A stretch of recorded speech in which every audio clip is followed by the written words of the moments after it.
patience is a virtue. Ang paghihintay o ang matyagang paghihintay ay isang uri ng kabanalan. Bakit? Ito'y nakapagdadalisay ng kalooban. Kaya paalala ko sa inyo, bagamat biro na tayo'y masamang damo, palagi ninyong tandaan na ang paghihintay natin sa kamatayan ay hindi lang natin dapat ilaan sa paglilibang. Habang hinihintay natin ang oras ng paglisa natin sa mundong ito, araw-araw, oras-oras, dapat palagi nating dinadalisay ang ating kalooban.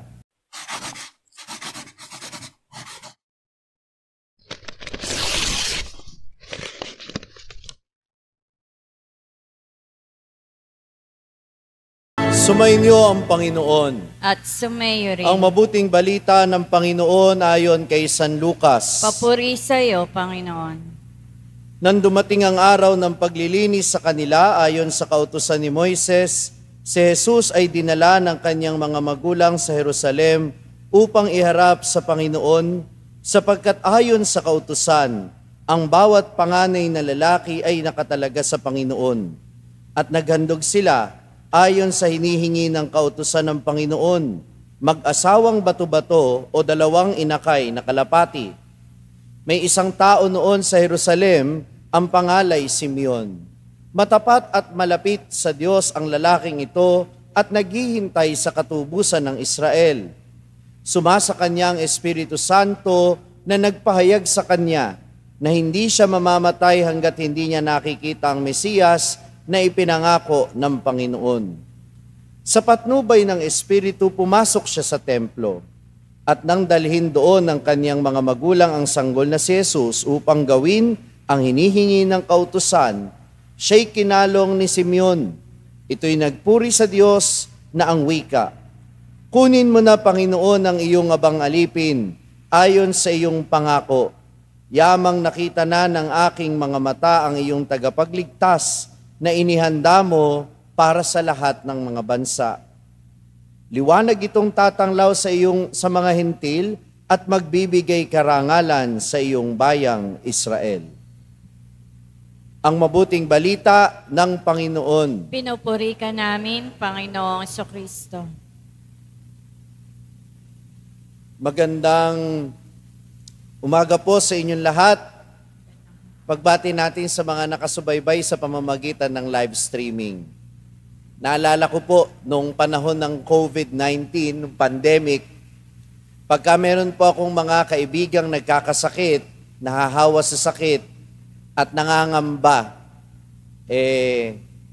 kinakamusta ko po sila, tinatawagan, at bago kami magpaalam sa isa't isa, ang palagi kong iiwang salita ay pabiro, ganito, sabi ko, huwag kang mag-alala, hindi ka pa kukunin ni Lord, hindi ka pa mamamatay, dahil tandaan mo, masamang damo ka. Di ba may biruan tayong ganyan, na yun daw masamang damo, matagal mamatay. Pero kahit biro yun, baka merong dahilan ang Diyos at mayroon ding karunungan sa kasabihang yun. At ano yun? Lahat tayong makasalanan ay binibigyan ng sapat na panahon upang makapagsisi at magbagong buhay. Binibigyan tayo ng maraming pagkakataon upang ang ating kalooban ay madalisay. Minamahal kong mga kapatid, ang paghihintay ni Simeon at ni Ana sa pagliligtas ng Panginoon ay mga panahon ng paghihintay, mga panahon ng pagdadalisay. Dahil hindi po madali ang maghintay. Ang tagal nilang hinihintay ang tagapagligtas at yung paghihintay na yon ay inilaan nila.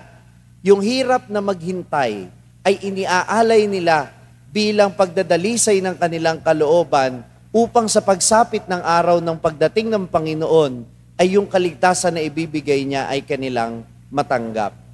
Kaya nga po, sinasabi natin, patience is a virtue. Ang paghihintay o ang matyagang paghihintay ay isang uri ng kabanalan. Bakit? Ito'y nakapagdadalisay ng kalooban. Diba?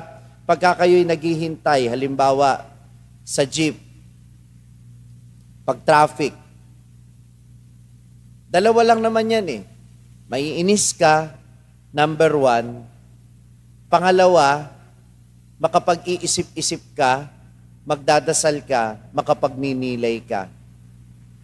Yan po isang nakita namin dun sa aming number 1 Catholic Meditating App. Nakita po namin sa pag-aaral na yung mga nasa Pilipinas, ginagamit nila yung Hallow app sa mga oras na sila po ay nagko-commute. Sa sobrang haba ng traffic sa Pilipinas, doon po nakapagdadasal yung mga tao sa pamamagitan ng app na iyon.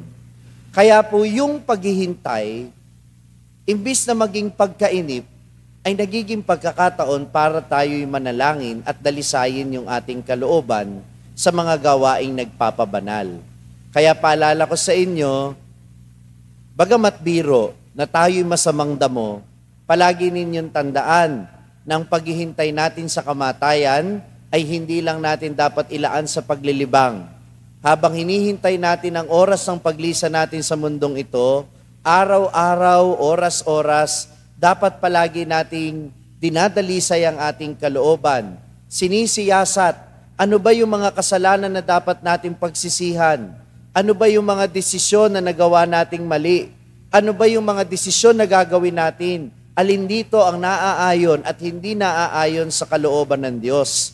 Para magkatotoo sa atin yung ginawa ni Simeon at ni Ana doon sa templo na habang sila'y hinihintay, ang kalooban nila ay dinadalisay. Amen po ba yun?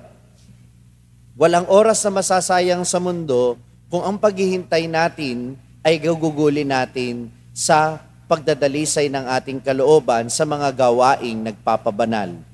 Minamahal ko mga kapatid, ang araw na ito, sa lumang katawagan ay tinatawag na purifikasyon.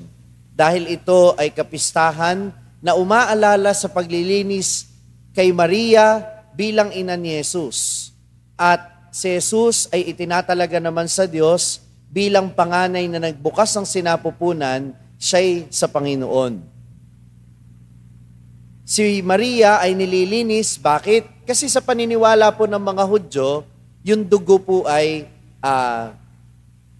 isang bagay na banal. Pero kapag ito ay, dahil ito yung buhay, di ba? Kaya kapag ito'y naaksaya, nagiging marumi yung taong nabahiran ng dugo. Kaya po yung tumapong dugo sa panganganak, ay tinuturing nilang pag-aaksaya din yun. Ibig sabihin, may dumanak na dugo at nabahiran nun ang mahal na birhen, kaya siya itinuturing na marumi. Kaya after 40 days, bakit 40 days? Ilang araw ba nung nilinis ng Diyos ang mundo mula sa kasalanan? Nung panahon ni Noah, ilang araw bumaha? 40 days and 40 nights. Kaya po 40, ibig sabihin paglilinis. Kaya po, yung pag-akyat ni Maria sa templo kasama si Jesus at si Jose, ito'y paalala na nililinis na si Maria sa harap ng Panginoon. Kaya yung 40 days sa patay, utang na loob, hindi ibig sabihin nun lang aakyat sa langit yung yumao. Ano yan? Gala? Kaluluwang gala? Walang ganun. Yung 40 days pinagdiriwang natin yan, tanda na yung kaluluwa ng mga yumaong Kristiyano na nagsumikap magpakabanal pero may bahid pa ng kasalanan, nililinis sa purgatorio.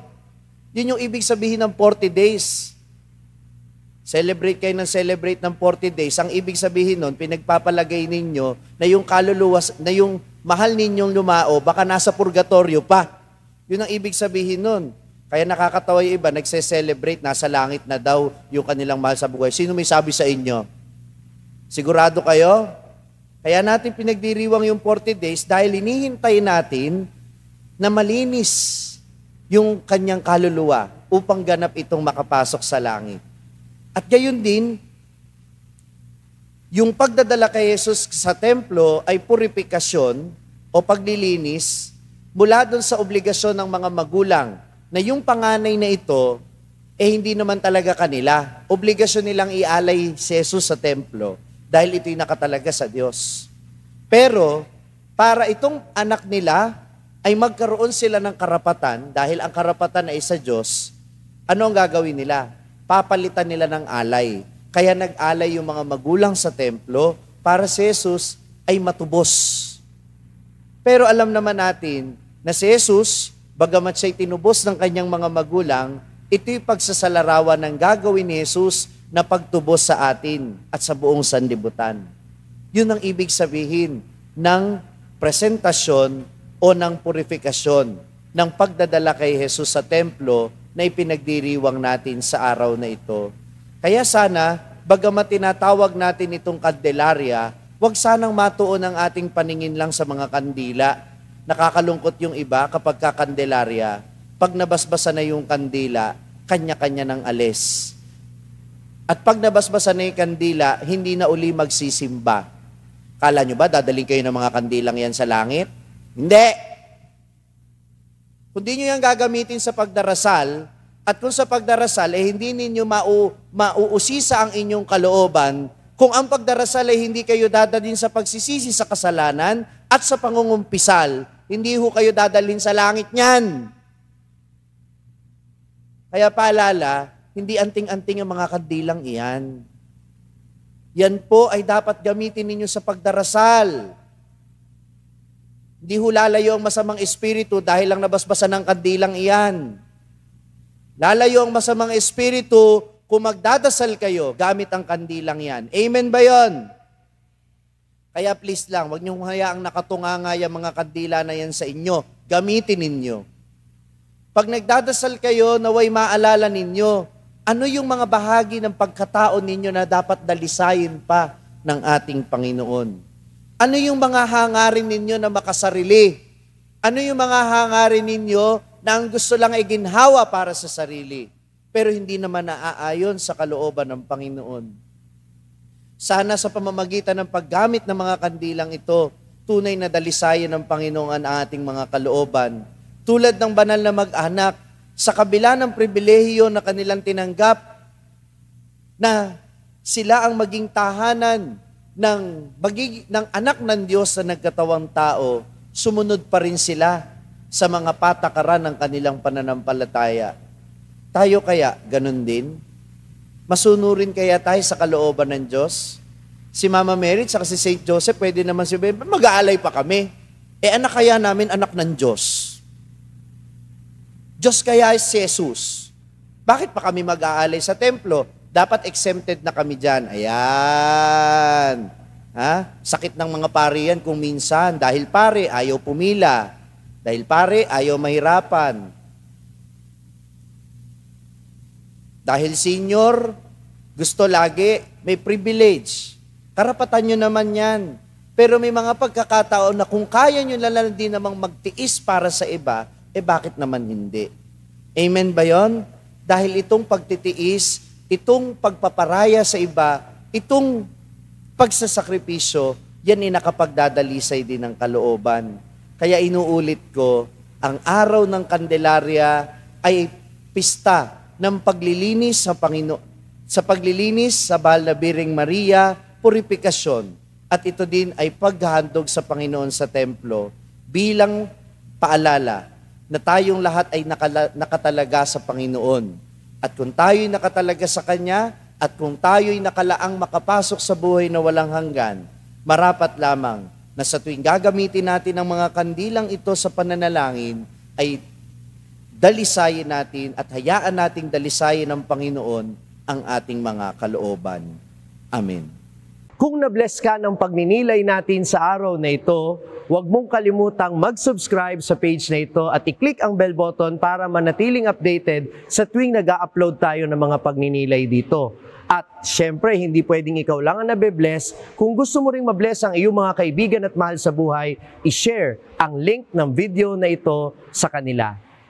Ako po si Father Franz Dizon, ang content creator ng Sa Madaling Sabi na matatagpuan ninyo sa iba-ibang social media platforms. Pari ng Diocese ng Malolos at ngayon ay matatagpuan na rin po ninyo ang aking mga pagninilay sa #1 Catholic app in the world, ang Hallow. 400,000 po na Pilipino na ang nakasubscribe sa Halo. Ano pang hinihintay ninyo? I-download na po ninyo ng libre ang Halo app sa inyo pong Google Play Store o kaya naman ay Apple App Store. Magkita-kita po tayo hanggang sa aking susunod na pagninilay dito sa ating page, ang Sa Madaling Sabi.